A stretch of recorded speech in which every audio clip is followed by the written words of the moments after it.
Hello，欢迎来到我的频道，这里是分享一些我所喜欢的事物的频道，有高尔夫球、摄影相关，还有乐高以及艺术相关的话题。前几天呢，缅甸来了一场惊天撼人的地震，我当时人正在泰国曼谷，那我在那里打高尔夫球。那在泰国曼谷遇到地震的时候呢，其实当下的我并没有因为地震而感到惊吓，反而是因为被球场的 KD 跟工作人员他们所表现出来的惊慌还有尖叫声把我吓坏了。那可能身处台湾的我们呢，早就已经习惯地震，而且我们整个团队的台湾人呢，大部分人都没有感觉到地震，反而是这个事件过后之后，我的 LINE 一大堆的亲朋好友来关心说，哦，你在泰国好吗？那边大地震，然后也传了那边的影片，我才发现哦，这么严重。那其实我们就是预计在当天我们要返回台湾，那好险一路上都很平安顺利。那虽然说班机有点延误，但我们还是顺利抵达台湾。那在泰国打球的当下呢，我也收到了野区伊朗的邀请，在3月29号，刚好是我回台湾的隔天。那所以回到台湾呢，想说就不如来看一个画展压压惊好了。那这一次呢是郭志宏的一个个展，离他上次的展览呢已经有将近快3年之久，那也是我收藏的第一件台湾艺术家的作品。那接下来就让我们来看看这次的作品吧。野趣一廊呢位于台北市大安区民族西路141号。如果你开车前往的话呢，附近有停车场，也有停车格，但假日会比较需要碰运气一点。但好像在台湾开车呢，要有停车位本身就是一件神机骑士，可能是需要祷告的。那搭捷运的话，你可以搭乘红色的线，那抵达圆山站，那你大概约步行10分钟，你就可以抵达，或者呢能在旁边逛一下，那边有花博。那有时候它的广场也会有一些市集可以逛逛，那附近有台北市立美术馆。顺便一提，沈昭良这位摄影艺术家呢，他的作品呢最近也正在台北市立美术馆里面做展览，或许下一次我们可以来分享沈老师的作品。野区一郎的外观是非常朴实简洁的，但千万别被他的朴实的外表给骗了。每一次我走到它的里面呢，就好像开启了一个异世界的大门。它每一个展都会布置得非常的别致，与艺术家的作品呢是相叠呼应的。那生怕藏家们没有办法深刻的感受到艺术家的每一件作品的用心以及他的创作的理念。我更喜欢的是了解艺术家他在这个作品上所赋予的一个艺术性，以及他在创作的时候这个作品的想法，以及他想要给这些观赏他作品的人呢是一个什么样的一个视野跟感动。其实呢，我想这是每一个艺术家在创作的时候呢，他最直觉性的让观赏着作品的人呢，也能够完整的复制艺术家他所看见的视野，想将那一份的感动能够把它传递出去。整个面都有作画的，然后但他决定在这个画面中只露出底下这一块，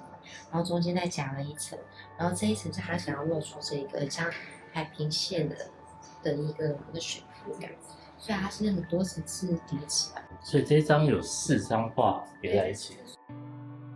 一起没有，它是可以像月历一样，时间到了就翻起来。底下这边侧面看就很明显，它一直到这边其实都是有画面，也就是感觉像是他这次的那个展览名称石所述一样，因为岩石它也是一层一层累积起来，所以他就用画布去把它造成是类似。有时一些作品它冠上的是无题，其实并不是艺术家他在乱画，或者是他过于软惰，不想在这个作品上面冠名。其实他是生怕在赋予这个作品的一些名称之后呢，会让未来的观赏的人呢，而因为这样的作品的名称感到失焦，或者困在这个作品名称里面，而失去了本身在观赏这个作品的意涵。那来到1楼呢，我们可以看见这个长达7米的这个作品。那这幅画其实非常有意思，它用水墨画的方式做一个很直视的一个表框的呈现，那是一个蛮巨大的作品。那左边的作品呢，其实它有裱过框，那其实我觉得它是一个很棒的艺术作品。怎么说呢？它裱的方式呢，其实特别的有趣。它是上面有一座山，下面有一座山，然后用光线的一个方式去让你很直觉式的可以看到那座山这整体的形象，以及你也会感觉在这个视觉上的一个憧憬，你可以看到有点像是一点透视的一个方式，然后呢可以很直观的感觉好像你正在前往这座山的一个路上，然后后面的云所带来的这种层次感，以及下面的山云气，或者是你要把它当作是一个海的直观感都可以。其实我觉得他的这一次的作品呢，给了我蛮多的动态跟静态的一个体感。郭之宏1982年生于台湾台北，毕业于台北国立艺术大学和慕尼黑艺术学院，那下现居在台北。而郭之宏呢，前后旅居德国大概长达8年哦。在德国的学习的历练呢，使他的绘画从主题、从人物、肖像逐渐转到山景的一个描绘，并且他运用西方的一个绘画方式，以抽象的画风来呈现台湾山峦的雅致。在许多年的磨练和持续的创作下，他为山这个主题带来了一些崭新的一个取向，透过去除山的具体的一个具象，仅凭一些简单的笔触来建成了这样子一个风景的片段跟画面。那从日常的美学的集中的一个集体的视觉记忆中去萃取出的符号结构，去与视觉上拼贴出来的这种呈现静态与动态的一体的视觉观感。我觉得其实看郭之宏的作品很容易用一句话来惹恼艺术家。虽然说你讲这句话他本人不会生气了啦，因为他已经习惯了。那其实这句话也是会惹恼蛮多当代艺术的。怎么说呢？就是画成这样我也可以这样画可以拿出来卖不是涂鸦吗？这我都画得出来，没有错啦。其实艺术创作里面确实有许多的作品会让艺术小白们其实很难理解。因为艺术品的价格跟他们收藏性在哪？其实这些话题呢，如果有兴趣，可以在留言板里面留言。未来呢，我会找一些在艺术圈里面的老板们，我们来一起讨论回答这些问题。那目前我们还是回到艺术作品的本身好了。其实郭之宏本人呢，他一直在找出他想要将他的绘画变成能够与人互动的绘画书。这个其实就很像我们就是有人在拍摄影的时候，他会想要去制作一些摄影集。这样子的感觉，所以他这一次的展览个展的主题叫做石头书，就是一直他很希望他的作品能够做成绘画书。那从看到他的作品到取出来触摸到打开的过程的视觉的直观感的层面呢，其实艺术家本人他都是有想到的。他的作品中非常在意时间这个概念，为什么？时间是一个抽象又具体的一个生活的现象。时间理性来说，它是一种尺度。在物理的定义的，它是属于存量。那借着时间跟事件发生之前后，可以按过去、现在以及未来的序列来确定时间它是存在的。那时间又有一个感性的一个层面，时间的感性呢，不是任何一种已经存在的维度，也不是任何会流动的实质物体。时间是一种心智的概念，来配合空间。还有数字，可能会让人对于事件的排序和比较。换句话来说，其实呢，时间呢，不就是人为了便于思考宇宙以及面对物质的运动的一个划分？其实时间是人所定出来的没错，时间是人发明的，不然我们可能会空间错乱。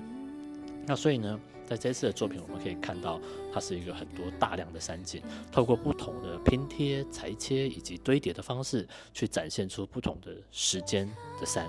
还有阳光的折射，还有忽近忽远的山，以及藏匿在云雾中的山。有的更是站在山顶上的林线来观看远方的山脊。为了能够更趋近艺术家本身的想法呢，其实在3楼的展区里面呢，他将所有的作品陈列的很像是你在逛精品的橱窗一样。那你可以坐在前面的长椅上观看，在3楼的作品有许多互动性极高的作品，除了能够当屏风的陈列之外呢，也可以当摆设，更可以呢变形成一个柱体，360度来观赏，增添了不少艺术的趣味性。或许在这一次的作品，在你眼里它是一个很简单的涂鸦，也许对于你来说，它称不上说一个画作。其实越是精简的创作，它越不容易，因为在整体的构图上，你多一笔少一撇，都会破坏整体的风景的平衡跟美感。这一次的作品，反观来说，带给我的却是一个静态中又带着动态的美感，有光线的时间上的动态，带给我却是静态中带着动态的美感。很酷哦。因为在光线的流动上呢，有在摄影的这些伙伴都知道，当我们在拍摄的时候呢，不管是日出或日落，还有拍着夕阳、天空的光线，透过云层、透过山、透过建筑物的遮挡，会带给我们在视觉上的一些变化。时间上瞬间的流失是非常的直接的。对于打球的伙伴来说，特别是那种打最后一组的，前面在塞车，然后呢，我们又在追，太阳要下山，不然就天黑了，没办法打完。那个18洞就是很怕打不完，就有点大概就是这样子一个状态。那郭志宏的创作呢，他连云的流动跟山的呼应，也给了我们很直接的这种感受，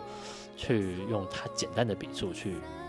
传递出了这个绝美的平衡。这也表现出了艺术家的艺术性与他的生活的观感有强烈的、直接的连结的美丽的风景的快慢平衡。我觉得这是很不容易的事情，这必须要很静下心来的去看待他这一次的作品。他所使用的颜色，因为其实台湾的山呢，不是全部都是绿色的，台湾的山很美，它不会是全部都绿色，随着四季的变换，然后有不同的树、不同的花。其实如果真的在观赏的话，其实台湾的风景是非常的美丽的。其实最后面其实很想问大家，就是说，你有多久没有停下脚步，让你自己成为一座山？你静静的矗立在看着晨光弹过这个林线，任何时间就会像风一样穿过你的指缝。那些我们以为流逝的光阴，其实正以另外一种形式的方式在画布上，在目光里凝结成光的形状。下次当阳光洒落的时候，愿你能听见这片美丽的风景对你说的悄悄话。好的，我们今天就到这里了，希望你会喜欢。OK， 拜拜。